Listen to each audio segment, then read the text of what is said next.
Still give your place of work 100%. That's the conversation that we are getting into this morning on this particular segment.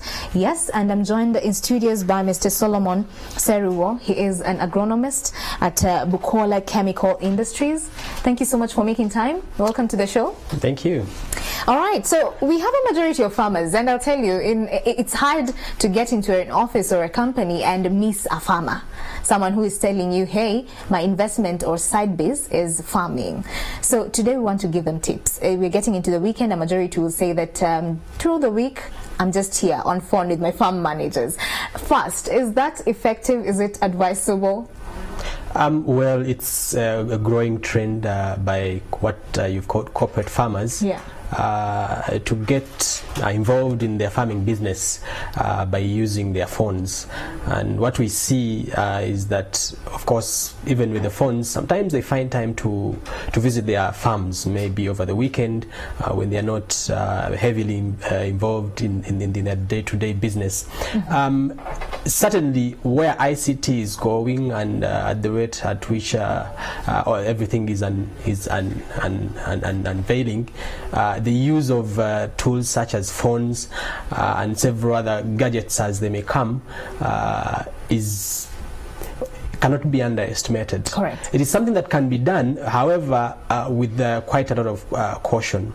There are so many things that one must take into account. Mm-hmm. Of course, even with the phone, it is very, very important for the corporate farmer. So number one, what you're saying is that you cannot, put aside ICT and, the technology bits if you're a corporate farmer. Yes, that's number one. But two, we're saying that you have to exercise some caution as well. Let's get into the cautious bit. Agriculture is a hands-on job, mm-hmm. and if anyone wants to be successful, you must get involved. You must get yourself immersed into it. It is not very possible to succeed if you are doing greater than 40% of your farming on phone, because you must really know what is happening, and you must see, mm-hmm. and as such, using the phone alone precludes you from being part of the activity, and that's where most losses come in. Even when you're working with people on your farm, remember their interest is to earn the payment that you give for the job that right. they do. So some things as they come may not be reported as urgently and timely as possible for you to address them. So we must find a way to have you on the farm either see or physically get touch. That's why the advancement in technology, mm-hmm. Bringing on things as drones and so many other things, right. Will be very good to complement what we call the phone farmers. The phone farmers. All right. Over and above just ensuring that these factors are put into consideration, what other things should they embrace, so to speak, to ensure that because this is a business where, especially if you're a phone farmer, a corporate farmer, you'd have your employees master your routine. They say that one comes maybe once a month or over the weekends, and they will give you reports in between that you can really not bank on. So what should you do in terms of just ensuring that you get honesty from your employees? Because at the end of the day, if you're a corporate farmer, you're just away. It means that you employ quite a number for them to do the job, the hands-on bit. So how do you ensure that these people actually are on the same page with you, and you get them to that honesty bit, accountability? One of the key things that I want to probably mention today as we go into the weekend is knowledge.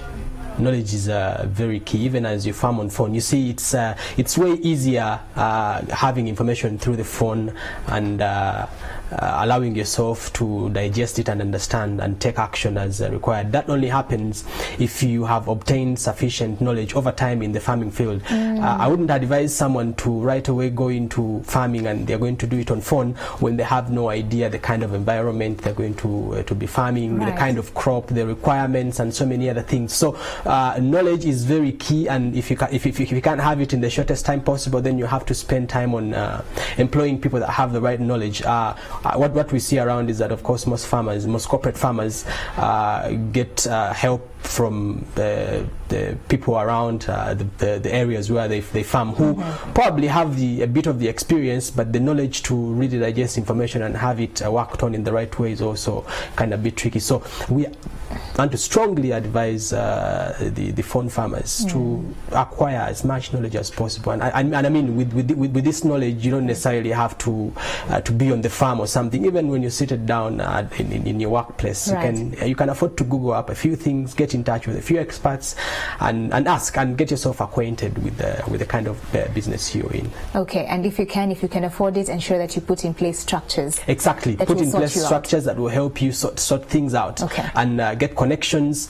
Visit a few farms and see how people are running things. You'll be amazed at how much you will be learning in terms of how you can enhance and create efficiency in your system. All right, Solomon Seriwo, thank you so much. I think we need to create more time for you, and then you just delve deep into that conversation, because it's critical for a majority of our viewers. Solomon Seriwo, agronomist at Bukola Chemical Industries.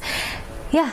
It's time for us to say goodbye. We need to pave way for Mwasuze Mtia. Yes, it's already time. I want to say thank you so much and salute to you who has allowed us, yes, to come into your lives and to your living rooms, your offices from 6:30 to 9 a.m. from Monday to Friday. Let's do this again next week. Same time, same place, same time bracket. All right, let's do this together. Always hashtag Morning at 10 TV. For myself, Malaki Vilodera, and the entire team that makes this possible, stay blessed, stay safe, have a blessed weekend. See ya.